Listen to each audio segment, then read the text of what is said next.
episode, we're addressing niche marketing, which is critical in today's new internet web maze. To navigate it, you're going to need to pick a niche, you're going to need to stick with it, and Derek's going to talk about how. I know that you've got one of your clients that was at Jen Chapin. You got to tell the story about that. Jen Chapin is a wonderful urban folk. That's her tag that she uses, her pitch, and you immediately get what it is. She's Harry Chapin's daughter, and that's nice, and that brings people in. But what she found was when she was pregnant with her son Maceo, who's now 2, she wrote an album called Ready, which was all about getting ready to be a parent, and she put in a lot of themes about readying yourself for something new, talking about her son, and then her son was in the studio with her after he was born, and he's actually on the record, and she struck a chord with people that didn't pay attention to music, because what happened is she was a big advocate for being a mom and mothering and breastfeeding and organic, raising your children using World Hunger Year principles, which are eating locally and organically. So she managed to tie everything in. And all of a sudden, we had all these websites and all these magazines that were parenting magazines, very interested in her music. And these were magazines that didn't necessarily write about musicians. They wrote about motherhood, about breastfeeding, about parenting. And all of a sudden, I had this incredible angle. And I could say, hey, well, Jen Chapin is now a parent. This album is all about preparing for parenthood.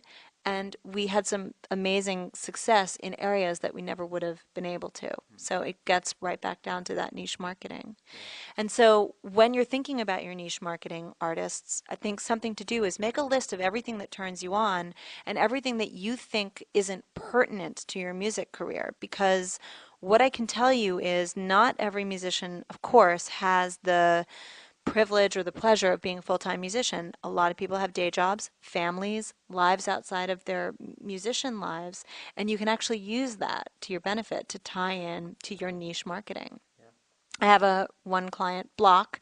He is actually a financial manager, and he manages money, but he writes music, and so he manages to talk about, not in his music, but he goes in interviews and talks about what his day job is, because he wasn't making it as a musician, and he's a very successful financial manager. And it's okay. It actually is something to talk about that's not just music. I don't know if anybody knows. I was in London over the summer, and almost as soon as I got there, they had this show called Britain's Got Talent that was kind of like American Idol or whatever, and this this kind of quite ugly guy that worked at a cell phone company called Car Phone Warehouse. It's basically like the Best Buy of England. Lowly car phone warehouse salesman with bad teeth said that he wanted to be an opera singer. And then he kind of came out there and sang it. It was just like amazing. He ended up winning the entire thing, and now he has like a hit record in England, and he's performing like star on Broadway kind of thing. And people actually do love that story. Everywhere that ever talked about him loved mentioning. It's like, and look at this guy, he's just got a lowly job at a lowly kind of Best Buy or whatever, but he had the music in him, and they kind of love that story. So I don't think you should be afraid to talk about your day job. It depends for all, it's different for different genres. He was doing opera, whereas if you're trying to be like a cool, metal band, or whatever, it might not be, so cool to talk about your day jobs or whatever. But yeah, you shouldn't be afraid to talk about it. I think people like that angle. There you go. Sound advice. I have 2 tips to follow up with that. There are 2 phenomenal books that I think every musician, especially ones that are interested in identifying their niche marketing, should read.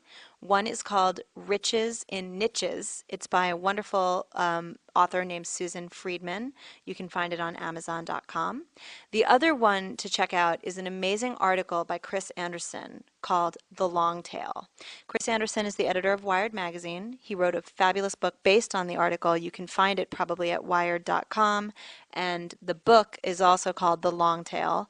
You can find that anywhere, and it really talks about how selling very small amounts of very specific things is the wave of the future. And Derek's actually mentioned in that book, as is Netflix and some other really interesting niche companies.